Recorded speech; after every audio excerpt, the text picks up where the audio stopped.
ابھی جو معاملات پاکستان جیسی اسلامی ریاست میں جو چلتے رہے ہیں اب تک، فرقہ واریت پر جو آج ہم تقسیم دیکھتے ہیں، جو نفرت دیکھتے ہیں، سیکٹیرین وائلنس ہمارے سامنے ہے، یہ اس نہج تک ہم کس طرح سے پہنچے اور اس کو کس طرح سے ہم ٹھیک کر سکتے ہیں، اس معاملے کو اس کا خاتمہ کیسے کیا جا سکتا ہے، جو ایک نفرت ہے، مذہبی انتہا پسندی ہے؟ جو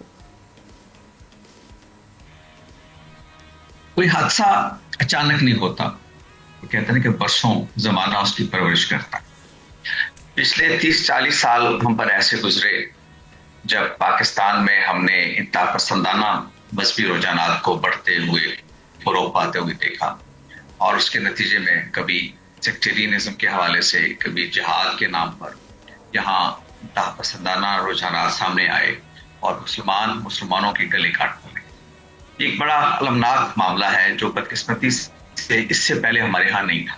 یہ پچھلے 30-40 سال کے دوران میں ڈیولپ ہوا. اس کے عوامل تھے، انٹرنیشنل پالیٹکس تھی اور مقامی حالات تھے.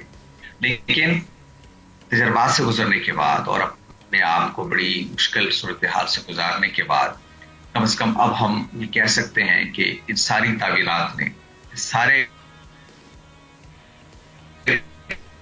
انوائرمنٹ نے جس سے ہم گزرے، ہم سے دور ہوئے، ہم ایک دوسرے کی گردنیں کاٹنے لگے. اور وہ جو اسلام جس کی طرف آپ نے اشارہ کیا، لوگوں کو وحدت کا ترس دیتا، پوری انسانیت کو اکٹھا کرنا چاہتا، ان کو بھی جو اسلام کو نہیں ماننے والے. اللہ تعالیٰ نے تو ہمیں بتایا تھا کہ وَلَقَدْ كَرَّمْنَا بَنِي آدَم، میں نے انسان کو کرم والا بنایا ہے، فضیلت والا بنایا ہے. لیکن ہم مسلمان ہوتے ہوئے بھی ایک دوسرے سے دور ہونے لگے. تو اس کی وجہ بڑی یہ رہی کہ ہمارے درمیان جو مذہبی نقطہ نظر سے جو مرکز عبادت ہونا چاہیے وہ ہم ان سے کرتے چلیں گے. اور وہ مرکز عبادت نبی صلی اللہ علیہ وسلم کی ذات والا صفات، امت پیغمبر سے بنتی. اگر امت پیغمبر کے علاوہ کوئی اور مرکز دیکھے گی، اس کی طرف جائے گی، تو پھر انتشار لازماً اس کا ایک نتیجہ نکلے گا. تو ہم یہ سمجھتے ہیں قومی رحمت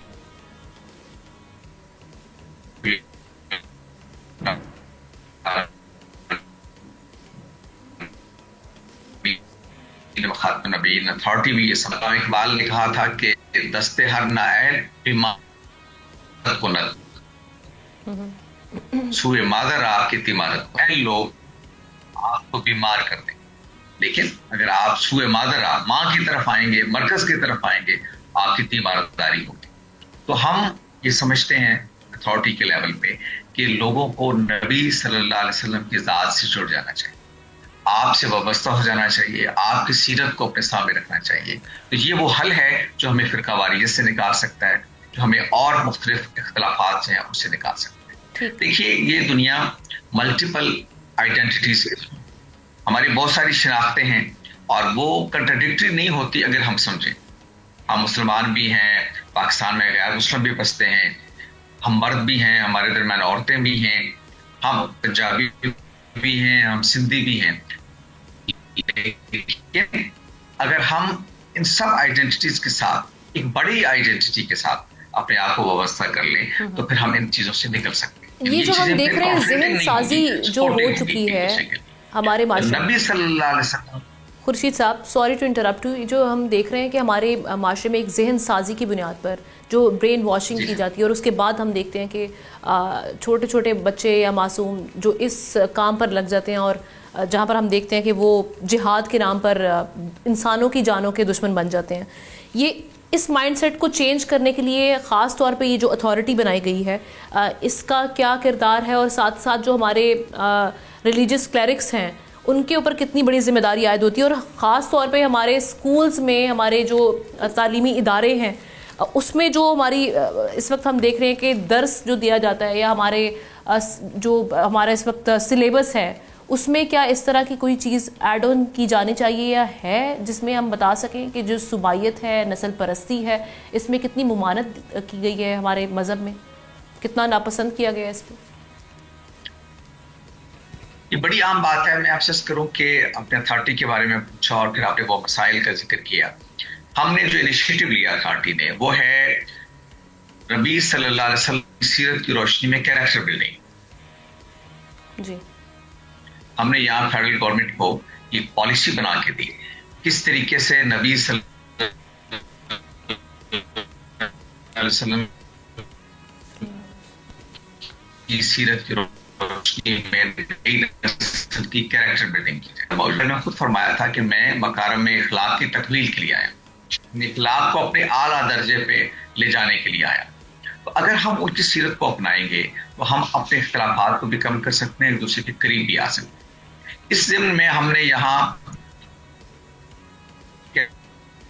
کریکٹر بلڈنگ ایجوکیشن کے لیے اسٹڈی تک فیڈرل کیپٹل ایریا کی حد تک گورنمنٹ آف پاکستان نے اس کو امپلیمنٹ بھی کر دی ہے. یہ تعلیمی اداروں کی انوائرمنٹ کو، نئی نسل کے کریکٹر کو نبی صلی اللہ علیہ وسلم کی سیرت کی روشنی میں ڈھالنے کی کوشش ہے. اور قومی رحمۃ اللہ عالمین و خاتم نبیین اتھارٹی اصل میں اس لیے بنی تھی کہ نبی صلی اللہ علیہ وسلم کی سیرت پر تحقیق کی جائے اور اس ریسرچ کو اپلائیڈ فارم میں سامنے لا کر ہم انڈیویجولی اور انسٹیٹیوشنل کریکٹر بلڈنگ کی کوشش کریں. یہ ہم نے کام بلوچستان میں بھی کیا ہے کہ نوجوانوں کے اندر رحمۃ اللہ عالمین یوتھ کلبز بنائے ہیں تاکہ وہ سیرت کو سمجھیں اور سیرت کی روشنی میں اپنے آپ کو ڈھالیں. یہ بلوچستان میں بھی ہو رہا ہے، یہ پنجاب میں بھی ہو رہا ہے، یہ کے پی میں بھی ہو رہا ہے، ملک کے باقی حصوں میں بھی ہو رہا ہے. تو ہم یہ جو اتھارٹی کام کر رہی ہے وہ یہ ہے کہ اگر ہم لوگوں کی، نئی نسل کی کردار سازی نبی صلی اللہ علیہ وسلم کی صورت کی روشنی میں کریں تو وہ سارے پرابلمز جس کی طرف آپ اشارہ کیے اس کو ہم کم کر سکتے ہیں. سبسکرائب کریں اور بیل دبائیں تاکہ کوئی خبر رہ نہ جائے.